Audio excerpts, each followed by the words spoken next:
Cut then update. Ito yung kinita ng first day ng Hello Love Goodbye. May 34 million.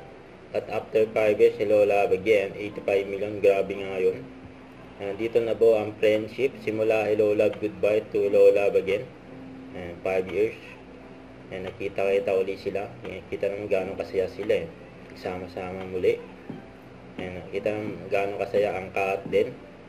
After premiere night at sa black screening nila. Nagkaroon parang photo booth. At post ng glamping ni Catherine. Nag-group photo pa nga sila. Kasama si Mami Min.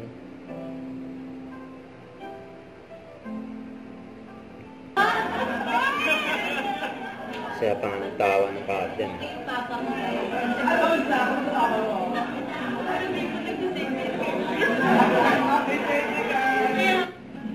Ayan po. Guys, can you please watch my bestie?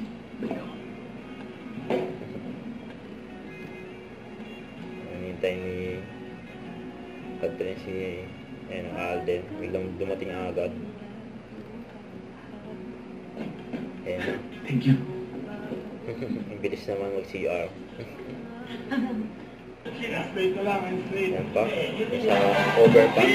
Saka yung behind the scene ng endorsement ni Katrina Rexona. Ayan, ang bit ng Katen. Selfie sila sa overpass. May billboard nila. Isang GMA Network building. Ito pa post ng bench. Ito yung billboard ng Katen. Pinagtabi talaga.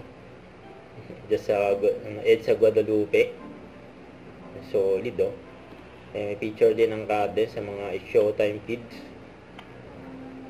Ito sa time post ni Alden. Sa kanya Pilipinas, maraming salamat po sa pagmamahal nyo kay Joy at Ethan.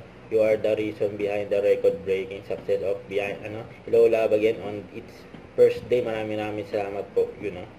Solid. Huwag kalimutan mag-subscribe, click ang notification bell para ma-update po ang future reaction vlog. Bye guys, thanks for watching.